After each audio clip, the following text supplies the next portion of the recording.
முகம் கரோதி வாச்சலம் புங்கம் லங்கயத்தேகிரம் எத்கிருபாத்தமகம் வந்தே ஸ்ரீகுரும் தீனதானம். ஸ்ரீல பிரபுபாத கி ஜெய். அத்தியாயம் 36, அரிஷ்டாசுரனை வதம் செய்தல்.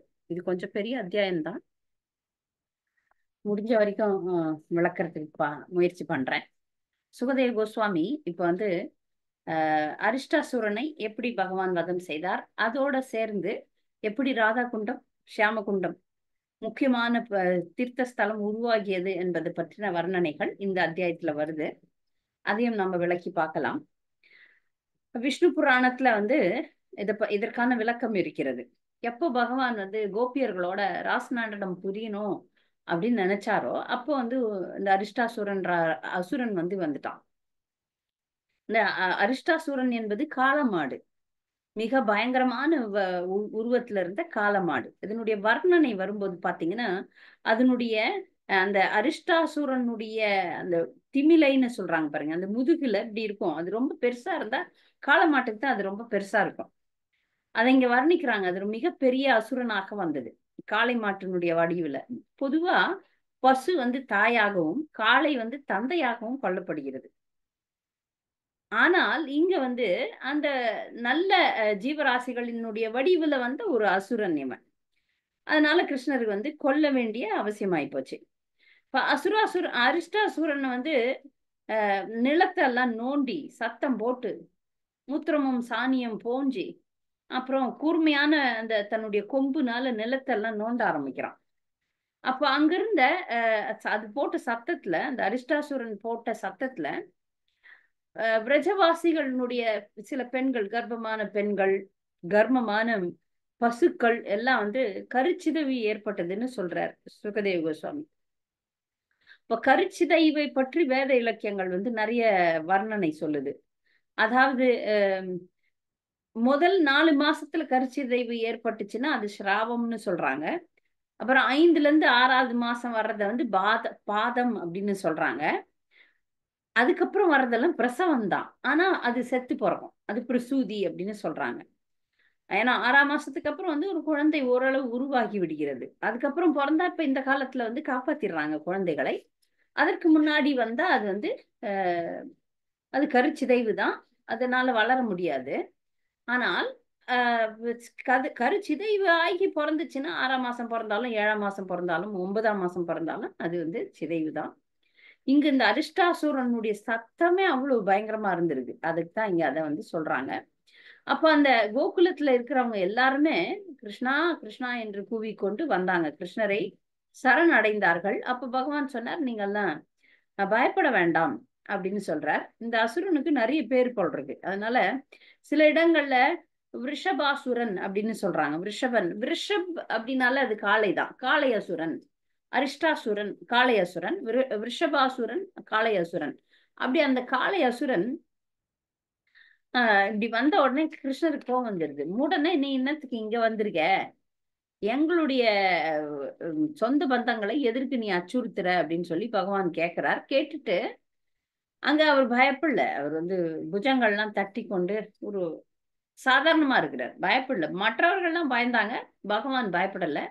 தன்னுடைய ஆயர்குல தோழன் மேல கைய வச்சுட்டு அப்படியே ஒரு சர்க்காஸ்டிக்கா ஒரு நக்கலா ஒரு பார்வைய விடுறார். அவனை பத்தி பயப்படல பகவான். அதை கேட்டு இன்னும் அதை பார்த்த உடனே அரிஷ்டாசுரனுக்கு இன்னும் கோபம் வந்துருது. இன்னும் நிலத்தை உதைக்கிறான். என்னை பார்த்து இவன் ஒரு பயப்படவே இல்லையே அப்படின்னு சொல்லிட்டு அப்படியே வாழை மேல தூக்கி கொண்டு கோபத்தோட, நீங்க அந்த காளை மாடுகள்லாம் பார்த்திருப்பீங்க ஜல்லிக்கட்டுல எல்லாம், அப்படியே மேல தூக்கி கொண்டு கோபம் வந்ததுன்னா அவ்வளவுதான் அந்த காளை மாடுகள். அந்த மாதிரி குரோதமாக கிருஷ்ணரை நோக்கி ஓடி வந்தது.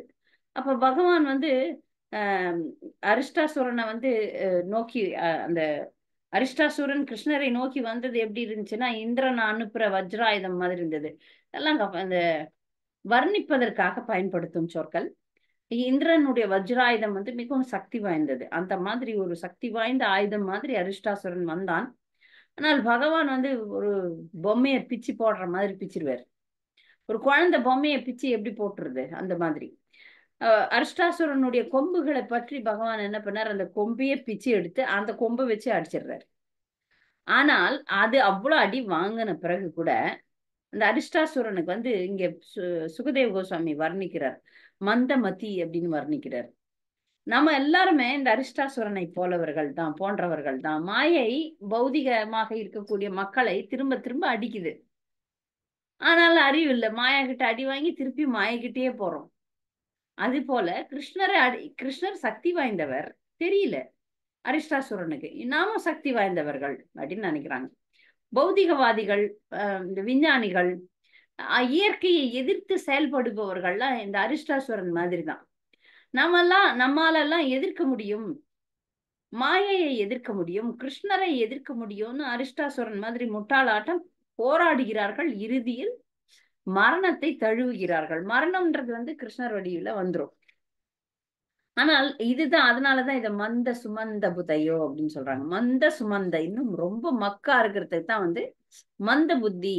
அரிஷ்டாசுரனுக்கு உடல்ல இருந்த அளவுக்கு உடல் வலிமை இருந்த அளவுக்கு அறிவுல வலிமை இல்லை. ஏன்னா ஒரு முறை அடி வாங்கினாலே தெரிந்து கொள்ள வேண்டும் பௌதிக உலகத்தை பற்றியும் பகவானை பற்றியும். அது தெரியல பாவம், அதனால மீண்டும் அடி வாங்கி சாகறான். அதனால பகவான் அரிஷ்டாசுரனை வந்து ஒரே ஒரே அடி, ஒரு கிழிஞ்ச துணி எடுத்து ஈர துணி எடுத்து அடிச்சு துவைக்கிற மாதிரி துவைச்சிட்டார், துவைத்து விட்டார். அதனால கீழே விழுந்து அவன் வந்து ரத்தமும் வாந்தியும் எடுத்து மலமும் மூத்திரமும் சாணியம் போட்டு அவன் வந்து செத்து போறான். செத்து போனதுக்கு அப்புறம் பகவானை நோக்கி தேவர்கள்லாம் மேல இருந்து மலர் மாடி தூவுகிறார்கள். இதுக்கப்புறம் தான் வந்து ஒரு பெரிய ஒரு நிகழ்ச்சி, ஒரு லீலை நடக்க போகுது.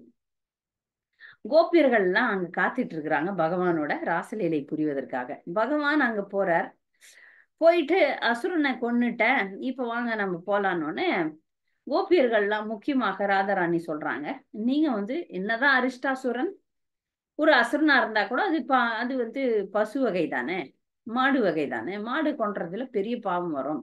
எப்படி இந்திரன் விருத்ராசுரன் வந்து ஒரு அசுரன்னாலும் ஒரு பிராமணன், அவனை கொன்றதுனால மிகப்பெரிய பாவம் அவனுக்கு வந்ததோ, அவன் போய் அந்த பாவத்துக்கு பரிகாரம் சேர போனான்னு, அந்த மாதிரி நீங்களும் வந்து பரிகாரம் தேடணும் அப்படின்னு சொல்றார். அப்ப பரிகாரம் தேடணும் அப்படின்னு சொல்லும்போது பகவான் சொல்றார், நான் ஏன் பரிகாரம் தேடுறதுக்கு நான் போடணும், எல்லா புண்ணிய கஷேத்திரத்தையும் நான் இங்க வர வச்சிடறேன் அப்படின்னு சொல்லிட்டு ஒரு பார்வையில் அனைத்து புண்ணிய கஷேத்திரத்தையும் இங்க வர வைக்கிறார். அந்த வர்ணனை எல்லாம் ஏன்னா இந்த ஸ்லோகங்கள் வந்து இந்த பாகவதத்துல இல்ல. ஆனால் இது வந்து வேற விஸ்வநாத சக்கரவர்த்தி தாக்கூரார் வந்து புராணங்கள்ல இருந்து மேற்கோள் காட்டுறாரு. அதை நம்ம படிக்கணும்னு சொல்லிட்டு மொத்தமே நம்ம படிச்சுட்டோம். அந்த ஸ்லோகங்களையும் மொழிபெயர்ப்பையும் இங்க சுருக்கமா நம்ம சொல்றோம். ராதாராணியும் கோபியர்களும் கிருஷ்ணரை வந்து நீங்க நீராட வேண்டும், பரிகாரம் தேட வேண்டும், புண்ணிய நதிகளில் நீராடி பாவத்தை ஒழிக்க வேண்டும்னு கேக்குறாங்க. அப்போ கிருஷ்ணர் வந்து நான் போய் எல்லாம் பாவத்தெல்லாம் ஒழிக்க முடியாது, பாவத்தை ஒழிக்க வேண்டிய அவசியமும் இல்லை அவருக்கு, இருந்தாலும் நான் எல்லா புண்ணிய நதிகளையும் இங்கு அழைக்கிறேன் அப்படின்னு சொல்லிட்டு எல்லா புண்ணிய நதிகளையும் இங்க அழைக்கிறார். இதுல வந்து சமுத்திரம் பார்க்கடல் கூட வந்துதான். இப்ப அனைத்து நதிகளும் இங்க வந்திருக்கு. அந்த அனைத்து நதிகளின் பெயரை நான் கேட்க போறேன். எல்லா நதிகளினுடைய பெயரும் இங்க இருக்கிறது. எல்லாரும் வந்து இறங்குறாங்க. பகவான் வந்து ஒரு குண்டத்தை ஏற்படுத்துகிறார். அந்த குண்டத்துல வந்து அந்த புண்ணிய கஷேத்திரங்கள்லாம் தன்னுடைய நீரை நிரப்புகின்றது. பகவான் அதுல போய் நீராடுறார். நீராடிய பிறகு அப்ப சொல்றாரு, அப்ப அதை பார்த்த உடனே ராதாராணிக்கும் நாமளும் ஒரு குண்டம் ஏற்படுத்த வேண்டும்னு சொல்லிட்டு சில இடங்கள்ல அவங்க வளையல்களை கொண்டு தோண்டினாங்கன்னு சொல்றாங்க. சில இடங்கள்ல அப்படியே அங்க ஒரு பொய்கை இருந்தது. அந்த அரிஷ்டாசுரனுடைய கால் குழம்பு பட்டு அங்க ஒரு பள்ளமான ஒரு இடம் இருந்தது, அதுலதான் அப்படின்னு சொல்றாங்க.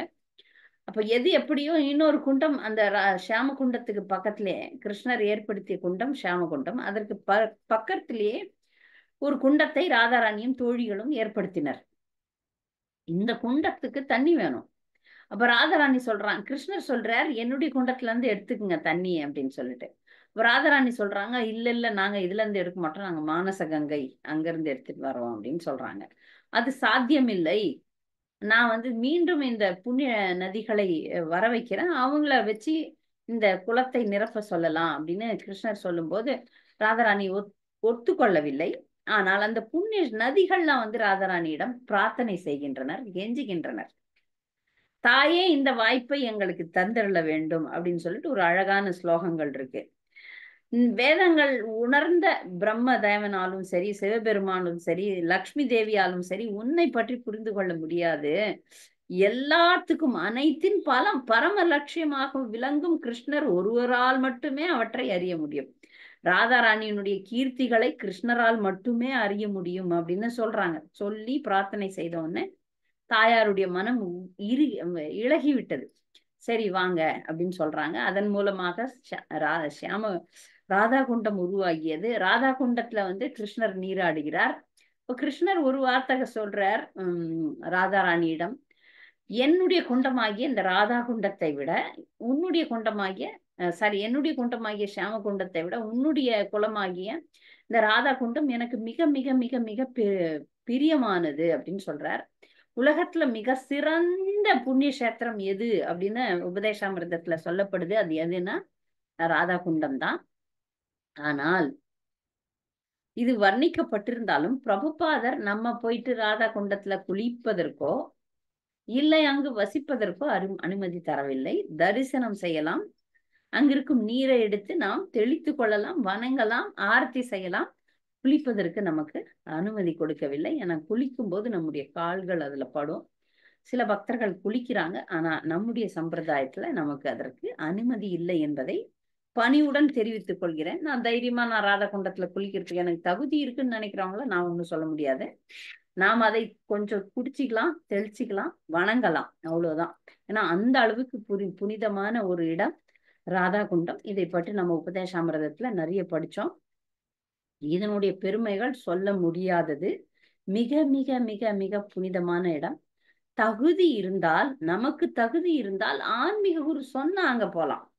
ஆன்மீக குரு ஒரு பக்தரை அழைத்து, உனக்கு தகுதி இருக்கிறது, நீ போய் ராதா குண்டத்தில் வசிப்பாயாக கட்டளை வந்தா போலாம். அந்த கட்டளை வரலன்னா தரிசனம் செய்வதற்கு மட்டும்தான் நமக்கு அனுமதி கொடுக்கப்பட்டிருக்கிறது என்பதை பக்தர்கள் நன்கு புரிந்து கொள்ள வேண்டும். இவ்வாறாக ஷியாமகுண்டம் ராதா குண்டம் ஏற்பட்டது. அதற்கு பிறகு இந்த 16வது ஸ்லோகத்திலே இந்த லீலைகள், பிருந்தாவனத்துல கிருஷ்ணருடைய லீலைகள் முடிவு பெற போகின்றது அப்படின்னு தூய பக்தரான தேவதர்ஷன் அப்படின்னு அவர் சொல்றாங்க. நாரத முனிவருக்கு தெரிந்து விட்டது. நாரத முனிவர்லாம் எப்படின்னா, கிருஷ்ணர் நினைப்பாரு, நாரத முனிவர் செயல்படுவார். அந்த அளவு பக்தர். கிருஷ்ணர் நினைக்கிறத நாரதர் செய்வார். இப்ப கிருஷ்ணர் சொல்லிட்டார் நாரதருக்கு, என்னுடைய லீலை இங்க முடிய போது, நீ அடுத்த வேலைக்கு நீ வந்துடணும் அப்படின்னு சொல்லிட்டார். அதனாலதான் இவரை நாரத முனிவரையும் சில நேரங்கள்ல பகவான் நாரதர்னு படிக்கிறோம் பாகவதத்துல.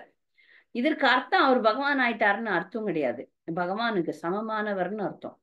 பகவான் தன்னை போல தன்னுடைய தூய பக்தர்களை வைத்து கொண்டிருக்கிறார்னு அர்த்தம். அதனால தேவதர்ஷன அப்படின்றத ஒரு அர்த்தத்துக்கு பகவானை போன்ற பக்தர்களை பார்க்கறது கூட தேவதர்ஷன தான், பகவானை தரிசிப்பதை போன்றுதான் அப்படின்னு இங்க விஸ்வநாத சக்கரவர்த்தி தாக்கூரர் விளக்குகிறார். அதுக்கப்புறம் கம்சனை காண்பதற்கு நாரதர் கம்சனிடம் போகிறார். சில நேரங்கள்ல நம்ம பார்ப்போம், கம்சன், இரண்யகசிபு இவர்கள்லாம் ராவணன் இவர்கள்லாம் நாரத முனிவர் பேசும்போது அடிச்சு கொன்னுடலான்னு போவாங்க. ஆனா நாரத முனிவர் இந்த சச்சிதானந்த தேகத்தை உடையவர், அவரெல்லாம் கொல்ல முடியாது. அவர் ஒன்றும் பஞ்சபூதத்துல ஆன நம்மை போல தேகத்தை உடையவர் கிடையாது. ஆனாலும் மனிதர்கள் மேல, ஜீவராசிகள் மேல கருணை கொண்டதுனால அவர் இன்னும் பிரச்சாரத்தில் இருக்கிறார். அதனால அவர் இங்கேயும் இருப்பார், அங்கேயும் இருப்பார், ஆன்மீக உலகத்திலும் இருப்பார், பௌதிக உலகத்திலும் இருப்பார். ஆனால் அவர் எப்பொழுதும் நித்தியமாக முக்தி பெற்றவர். அவர் கம்சனிடம் பேசுகிறார். உண்மையில நடந்தது என்னன்னா, இந்த குழந்தையாகிய கிருஷ்ணர் யசோதைக்கு குழந்தை கிடையாது. யசோதைக்கு பிறந்தது பெண் குழந்தை தான். இந்த கிருஷ்ணர் தேவகியின் மைந்தன், அந்த பலராமர் ரோகிணியின் மைந்தன். இருவருமே வசுதேவருடைய குழந்தைகள் தான். அவர்களை பாதுகாப்பாக வைக்க வேண்டும்னு சொல்லிட்டு தான் அங்க நந்த மகாராஜரிடம் அனுப்பி விட்டாங்க அப்படின்னு சொன்ன உடனே கம்சனுக்கு கோபம் தாங்க முடியல. உடனே வசுதேவரை கொல்ல வரலான்னு பாக்குறாரு. ஆனால் நாரதர் என்ன சொல்றார், வசுதேவரின் 2 புதல்வர்களே அவனது மரணத்திற்கு காரணமானவர்னு சொல்றார். நீ வசுதேவரை கொல்றதுல ஒன்னும் பிரயோஜனம் கிடையாது. அந்த வசுதேவரின் 2 குழந்தைகள் இருக்கிறாங்க பாருங்க, கிருஷ்ணரும் பலராமரும், அவங்கதான் கொல்ல போறாங்கன்னு சொன்ன உடனே இதுல இன்னொரு ஐடியா வந்தது கம்சனுக்கு. என்னன்னா, இப்ப வசுதேவரை கொன்னுட்டா அங்க இருந்து கிருஷ்ண பலராம் இங்க வரவே மாட்டாங்களே. இவர்களை சிறைப்பிடித்து வைத்தால் தன்னுடைய தாய் தந்தரை காப்பாற்றுவதற்காக அவன் இங்க வந்துதானே ஆகணும். இந்த ஒரு எண்ணத்தினாலும்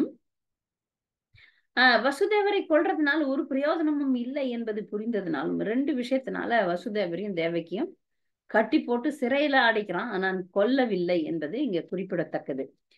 அதுக்கப்புறம் நாரதர் இந்த சொல்ல வேண்டியதெல்லாம் சொல்லிட்டு அவர் கிளம்பிடுறார். ஆனால் அதுக்கப்புறம் கூட 2 அசுரர்களை அவங்க விருந்தாவனத்துக்கு, அரிஷ்டாசுரன் ஒன்னு இப்பதான் கொல்லப்பட்டான், இன்னொன்னு கேசி அப்படின்னு ஒரு ஒரு ஒரு அசுரன், அப்புறம் வியாமாசுரன் ஒரு அசுரன். 2 அசுரர்களையும் அனுப்புறான். அவனுடைய முயற்சியை அவன் தொடர்ந்து கொண்டே இருக்கிறான். எப்படி பௌதிகவாதிகள் முயற்சியை தொடர்ந்து கொண்டே இருக்கிறார், கடைசி வரைக்கும் நான் பௌதிகத்தை வெல்வதற்கு முயற்சி செய்வேன்னு பண்றாங்க இல்லையா, அத மாதிரிதான். இதெல்லாம் கம்சனுடைய சந்ததியினர் தான் இப்ப பௌதிக உலகத்துல நாம பார்க்கக்கூடிய நாஸ்திகவாதிகளும் மாயாவாதிகளும். கடைசி வரைக்கும் போராடலாம் எதிர்த்து அப்படின்னு. அப்ப கம்சன் 2 அசுரர்களை அனுப்பிட்டு இன்னும் கூட திட்டமிடுறான். என்ன திட்டமிடுறான்னா, கிருஷ்ண பலராமரை இங்கு அழைத்து கொள்ள வேண்டும் அப்படின்னு சொல்லிட்டு. அதுல மல்யுத்த வீரர்கள், மிக மிக சிறந்த மல்யுத்த வீரர்களான 4 பேரை கூப்பிடுறான். அவர்கள் முஷ்டிகன், சானூரன், சலன், தோசலன் அப்படின்னு 4 பேரை கூப்பிட்டு அவர்களுக்கு கட்டளை இடுகிறான். அவங்களுக்கு அது மல்யுத்தம் பண்ண வைக்கலாம், ஒரு ஒரு போட்டி ஒன்று வைக்கலாம், அதே ஒரு விழா மாதிரி வைக்கலாம். மதுரை நகரத்தையே ஒரு விழா கோலம் போல பூண்ட வைக்கிறான். நல்ல அலங்காரம் எல்லாம் செய்ய வைக்கிறான். ஆனால் அந்த மல்யுத்த மல்யுத்தம் நடக்கக்கூடிய அந்த இடத்துல முன்னாடியே வாய்ப்படியிலே நுழைவாயிலேயே ஒரு பெரிய யானையும் வைக்கிறாங்க. குவலையா பீடா என்ற ஒரு மிகப்பெரிய யானை. அது அந்த யானை தப்பி தவறி யானை கிட்ட இருந்து தப்பிச்சு கிருஷ்ண பலராமர் வந்தா இந்த மல்யுத்த வீரர்கள் பார்த்து கொள்ளட்டும்னு எல்லா இடத்துலயும் கிருஷ்ண பலராமருக்கு சண்டை போட்டு அவர்களை அழிப்பதற்கான திட்டத்தை கம்சன் தீட்டுகிறான்.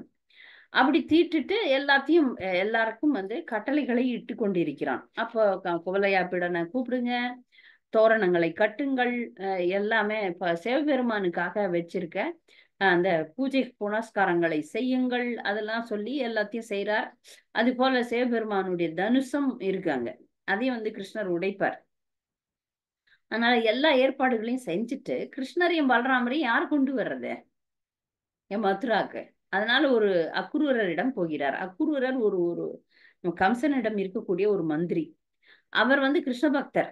அது தெரியாது கம்சனுக்கு. ஒரு ரகசியமாகவே அக்ரூரர் அவனுடைய ராஜாங்கத்துல இருக்கிறார். ஏன்னா கிருஷ்ணருக்கும் பலராமருக்கும் சேவை செய்ய வேண்டும், இங்க நடக்கிறத அங்க தெரிவிக்க வேண்டும் என்ற ஒரு காரணத்தினாலையும் அந்த அரசவையில அக்ரூரர் ஒரு மந்திரியாக இருக்கிறார். அக்ரூரர் தன்னுடைய நலன் விரும்பின்னு நினைக்கிறான் கம்சன். அதனால கம்சனிடம் அக்ரூரரிடம் கம்சன் கேட்கிறான், நீங்க தான் போயிட்டு கிருஷ்ணரையும் பலராமரையும் இங்கு கொண்டு வர வேண்டும், அதற்காக நான் ஒரு புதிய ரதத்தை உருவாக்கி இருக்கிறேன். கம்சன் என்ன நினைச்சிட்டான், அக்ரூரர் புதிய ரதம் பார்த்து வாய பொழப்பாருன்னு நினைச்சான். ஏன்னா புது ரதம் இருந்தா அதுல ஏறி உட்காந்துன்னு போலாம், புதுசா கார் வந்தா ஏறி உட்காந்துன்னு போலாம்னு ஆசைப்படுறாங்களே மக்கள், அந்த மாதிரி. ஆனால் அக்ரூரர் அப்படிப்பட்டவர் கிடையாது. அக்ரூரர் என்ன நினைச்சார், புதிய ரதமாக இருந்தால் பகவான் தான் வந்திருக்கிறாருன்னு அக்ரூரருக்கு நல்லா தெரியும். அதனால பகவானை ஏற்றுவதற்கு பழைய ரதம் வேற யாருன்னா உட்கார்ந்த ரதத்தை விட புதுசா ரதம் செய்யறது. எப்படி ஜெகநாத் பூரியில புதுசா ஒவ்வொரு வருஷமும் புது ரதம் தான் செய்யறாங்க. அப்ப பகவானுக்குன்னே பிரத்யேகமான புது ரதம் இருக்கே அப்படின்னு ரொம்ப சந்தோஷப்பட்டு அக்ரூரர் அந்த ரதத்தை எடுத்துக்கொண்டு பகவானை அழிப்பதற்காக போறதுக்கு சம்மதித்து விட்டார். அப்ப கிருஷ்ணரும் பலராமரையும் இங்கு கொண்டாந்த பிறகு என்னுடைய சக்தியை நான் பயன்படுத்தி நான் அவனை இப்படி கொள்ளுவேன் அப்படி கொள்ளுவேன்னு சொல்லிட்டு திட்டமிட்டு கொண்டிருக்கிறான். அதுதான் அந்த கடைசி பகுதி. இந்த கம்சனுடைய நிலை எப்படின்னு பாத்தீங்கன்னா, நம்ம உலகத்துல இருக்கிற பௌதிகவாதிகள் நிலையும் கம்சனும் ஒரே மாதிரி தான். பௌதிகவாதிகள் நான் இதை செய்வேன், நான் அதை செய்வேன், இத்தனை மாடி கட்டடம் கட்டுவேன், நான் இந்த ராஜ்யத்தை வெல்லுவேன், நான் அந்த ராஜ்யத்தை வெல்லுவேன், அப்படியே இப்போ திட்டம் திட்டிக் கொண்டே இருக்கிறார்கள். அவர்களுக்கு சக்தி இருக்கு, செய்து கொண்டே இருக்கிறார்கள். இதை கட்டுறாங்க, அதை கட்டுறாங்க, இதை சாதிக்கிறார்கள், அதை சாதிக்கிறார்கள், இவர்களை ஏமாற்றுகிறார்கள், அவர்களை ஏமாற்றுகிறார்கள். இந்த மாதிரி அசுரத்தனமான எண்ணங்களை வளர்த்து கொண்டிருக்கிறார்கள். ஒரு கேள்வி வரலாம், அது எப்படி மாதாஜி, ஒரு மன்னன் என்பவன் இப்படித்தானே இருக்கணும், ஒரு வியாபாரி என்பவன் இப்படித்தானே இருக்கணும் அப்படின்னு நீங்க எல்லாம் கேள்வி கேட்கலாம். அதெல்லாம் கிருஷ்ணருக்கு எதிர்க்க இருந்தால், கிருஷ்ணரை மையமாக வைத்திருந்தால் சரி. கிருஷ்ணருக்கு எதிராக இருக்கிறது இந்த பௌதிக இயற்கையை எதிர்த்து செயல்படுபவ செய்தியாக இருந்தால் அதெல்லாம் கம்சனோட ஒப்பிடப்பட வேண்டியவர்கள் தான்.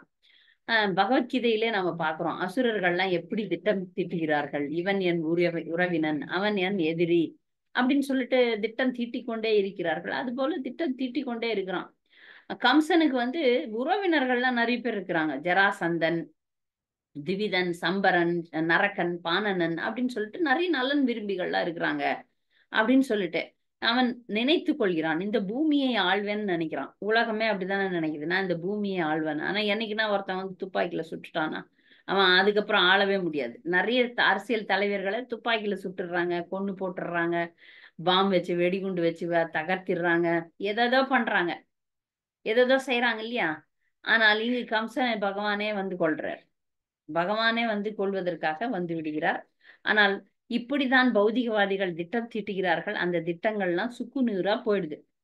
இப்ப கம்சன் அக்ரூரரிடம் உரையாடி கொண்டிருக்கிறான், நான் இதெல்லாம் செய்ய போறேன், இவங்க எல்லாம் என்னுடைய வெல்விஷர்ஸ். யாரெல்லாம்? ஜராசந்தன் போன்றவர்கள்லாம் என்னுடைய நலன் விரும்பிகள், அவங்க எல்லாம் இருக்கிறாங்க, அவங்களுக்கெல்லாம் நல்ல நானு நிறைய விஷயங்களை நன்மைகளை செய்வேன் அப்படின்னு சொல்லி முடிக்கிறான். அப்ப அக்ரூரர் பூடகமா வாழைப்பழத்துல ஊசி இறக்குறாரு. எப்படி இறக்குறாருன்னா, ஓ மன்னரே, துரதிர்ஷ்டம் வராதிருப்பதற்காக நீர் ஒரு வழிமுறையினை மிகுந்த தேர்ச்சியுடன் வடிவமைத்திருக்கிறீர். ஒருவனது செயலின் பலனை விதியே நிர்ணயிப்பதால் வெற்றி தோல்வியினிடத்து ஒருவன் சமமாக இருத்தல் வேண்டும். எவ்வளவு வாழைப்பழத்துல ஊசி இறக்கிறார் பாருங்க.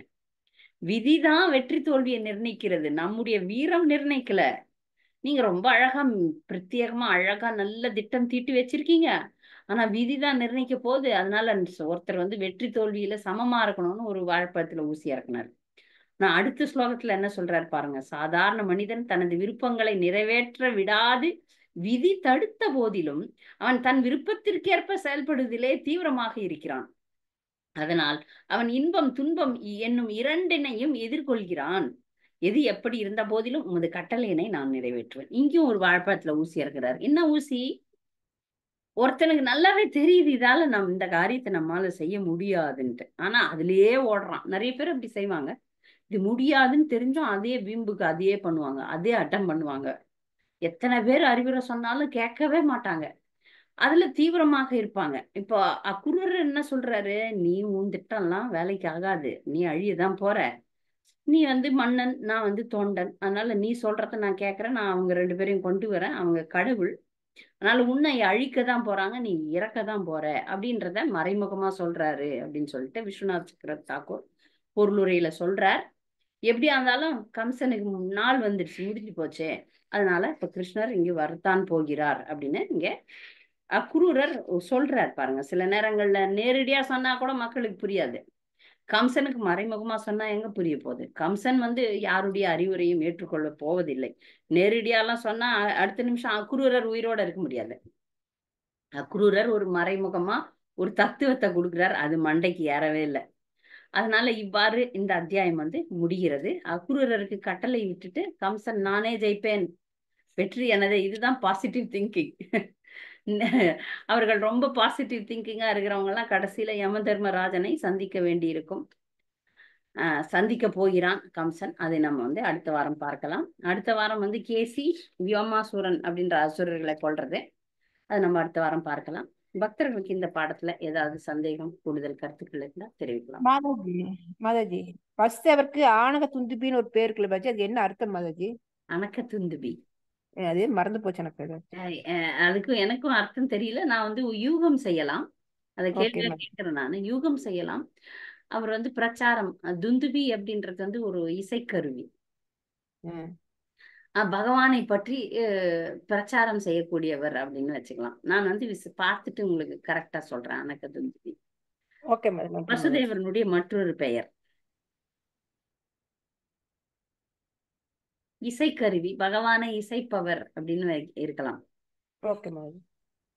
இருந்தாலும் நான் பார்த்துட்டு சொல்றேன், இல்ல நீங்களும் பாருங்க.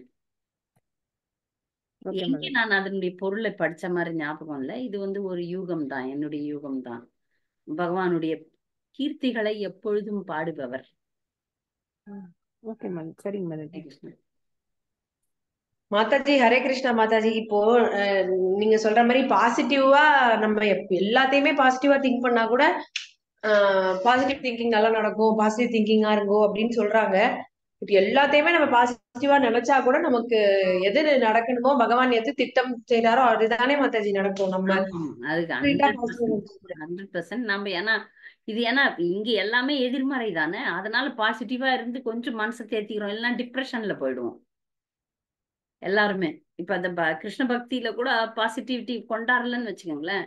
ஏன்னா இங்க எல்லாமே நெகட்டிவா தானே நடக்குது, அதனால நம்ம டிப்ரெஷன்ல இறங்கக்கூடாதுன்றதுக்காக கொஞ்சம் கொஞ்சம் நம்பிக்கையை வளர்த்துக்கோன்னு வளர்த்துக்கிறோம். ஆனா எப்படியா இருந்தாலும் பௌதிக உலகம் என்பது எதிர்மறையானதுதான், நெகட்டிவ் தான்.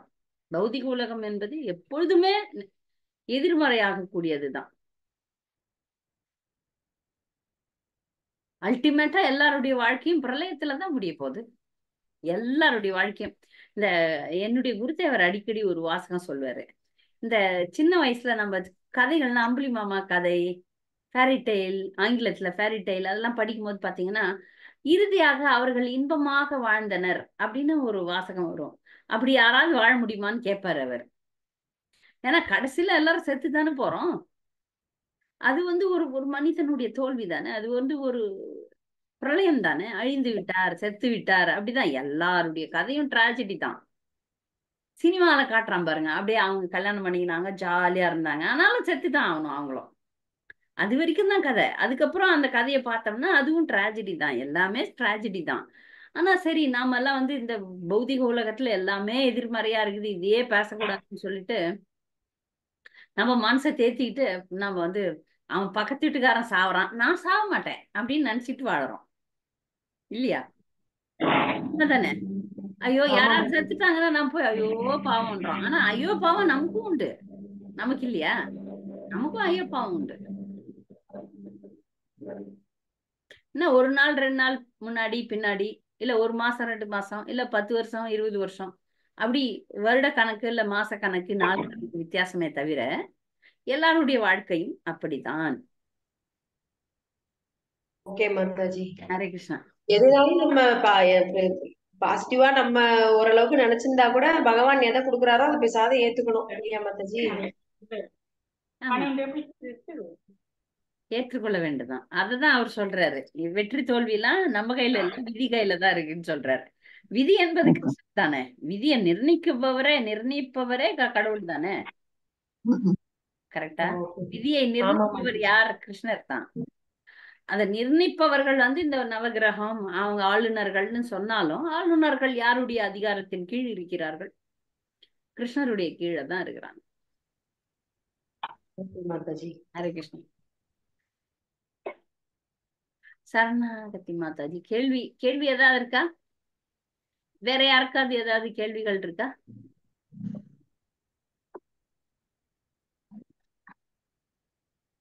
ஹரே கிருஷ்ணா மாதாஜி. கேளுங்க. இது ஒரு சின்ன சந்தேகம் மாதாஜி. இந்த 10th cantoல இருந்து பிரபுபாதர் நேரடியாவே எந்த விளக்கமும் கொடுக்காம அவரது தொண்டர்கள் தான் விளக்கம் கொடுக்குறாங்க மாதாஜி. ஆமா அது ஆமா ஆமா ஆமா, அருதியானந்த கோஸ்வாமியும் கோபி பரணதான பிரபுவும் தான் கொடுக்குறாங்க. ஏன்னா பிரபுபாதர் அதுக்கு இல்ல, அதுக்கப்புறம் பிரபுபாதர் வந்து உலகத்தை விட்டு போயிட்டாரு, முடிக்கல. ஓ, ஹரே 10ஆம் காண்டம் வரைக்கும் தான் வந்தாரு, கொஞ்சம் தான் வந்தார், அதுக்கப்புறம் அவர் இந்த உலகத்தை விட்டு போயிட்டாரு. அதனால அதற்கு முன்னாடி சைத்தன்ய சரிதாமிரத்தை முடிச்சிட்டாரு. ஆனா ஓ, பாகவதம் வந்து முடிக்கல, அதனால பக்தர்கள் தான் பண்ணாங்க, சீடர்கள் தான் செஞ்சாங்க. ஓ, சீடர்கள் சற்று ஹரே கிருஷ்ணா. கிருஷ்ணா புக் எழுதிட்டார் பிரபுபாதர், கிருஷ்ணான்னு ஒரு புக் எழுதிட்டார்ல, ம். அது பிரபுபாதர் தான் எழுதினார்.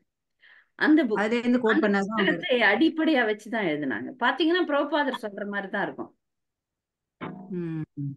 ஹரே கிருஷ்ணா சமஸ்கிருத மாதாஜி. ஞானி, அந்த கோபி பரணதான பிரபுன்னு சொல்றவரு சமஸ்கிருத ஞானின்னு சொல்லலாம், வெளிநாட்டுக்காரர் தான், ஆனா சமஸ்கிருதத்துல ரொம்ப கை தேர்ந்தவரா இருந்தார். அவரும் இல்ல இப்ப, அவரும் இல்ல. அவர் வந்து இதுக்கு இந்த அஹ், வார்த்தைக்கு வார்த்தை மொழிபெயர்ப்பெல்லாம் அவர் தான் பண்ணார். 2 பேரும் ம். சேர்ந்து செஞ்சாங்க, ஹிருதயானந்த கோஸ்வாமி மகாராஜரும் கோபி பரணதான பிரபுவும் சேர்ந்துதான் இந்த பாகவதத்துக்கு உரையும் விளக்கமும் கொடுத்தாங்க. அதுல சமஸ்கிருத வேலைகள்லாம் வந்து அவர் தான் செஞ்சார். அவரை நான் நேர்ல பார்த்திருக்கேன், கோபி பாரணதன பிரபுவை. ரொம்பவே ரொம்ப எளிமையா இருக்கக்கூடியவர், அசாதாரணமான பக்தர். இந்த சமஸ்கிருதம் வந்து அவர் உயிர் மூச்சா இருந்திருக்கு. நாம வெளியே பார்க்கும்போது ஏதோ வெள்ளைக்காரர்னு நினைச்சிருப்போம். ஆனா அவர் வந்து இந்த சமஸ்கிருத ஒரு சமஸ்கிருத என்ன சொல்றது, ஒரு பெரிய மீட்டிங் நடந்திருக்கு. சமஸ்கிருத வல்லுநர்கள்லாம் சேர்ந்து ஒரு கூட்டம் வந்திருக்கு. அதுல இவருடைய ஞானத்தை பார்த்து இந்திய சமஸ்கிருத ஞானிகளே வந்து அப்படியே வியந்தாங்களாம். அவ்வளோ இவருக்கு சமஸ்கிருதம் தெரிஞ்சிருக்கு. அவர்தான் ஒரு ஒரு கல்லூரியை ஆரம்பிச்சார் கோவர்தனத்துல. அதுல நிறைய மாணவர்கள்லாம் பயிற்சி வேற கொடுத்தாரு. அந்த பயிற்சி பெற்ற மாணவர்கள்லாம் சிறந்து விளங்குகிறார்கள். அதுல படிச்சவங்க மிகப்பெரிய சமஸ்கிருத வல்லுநர்களா இருக்கிறாங்க, மொழியில தேர்ச்சி பெற்றவர்களா இருக்கிறாங்க. ஆனா அவர் வந்து குறுகிய காலகட்டத்திலே இந்த உலகத்தை விட்டு போயிட்டாரு. வந்து பெரிய இழப்பு, இஸ்கானுக்கு மிகப்பெரிய இழப்பு. நான் அவர் இருந்து நல்ல நடத்துவாருன்ற நம்பிக்கை இருந்தது. சட்டுன்னு போயிட்டார். பெரிய எதிர்பார்க்க முடியாத நேரத்துல அப்படியே சட்டார்னு 2010-11 போயிட்டார்.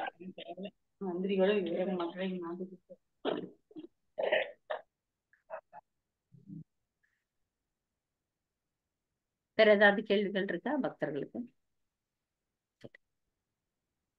வகுப்பு முடிச்சிடலாம். ரொம்ப சந்தோஷம். கேள்விகள் எழுதிட்டேன். பக்தர்கள் வந்து படித்து வருமாறு கேட்டுக்கொள்கிறேன். வாஞ்சா கல்பதரிபிஸ்ஸ கிருபா சிந்துபியேவ ச பதிதானாம் பாவனேபியோ வைஷ்ணவேபியோ நமோ நமः. நன்றி. ஹரே கிருஷ்ணா.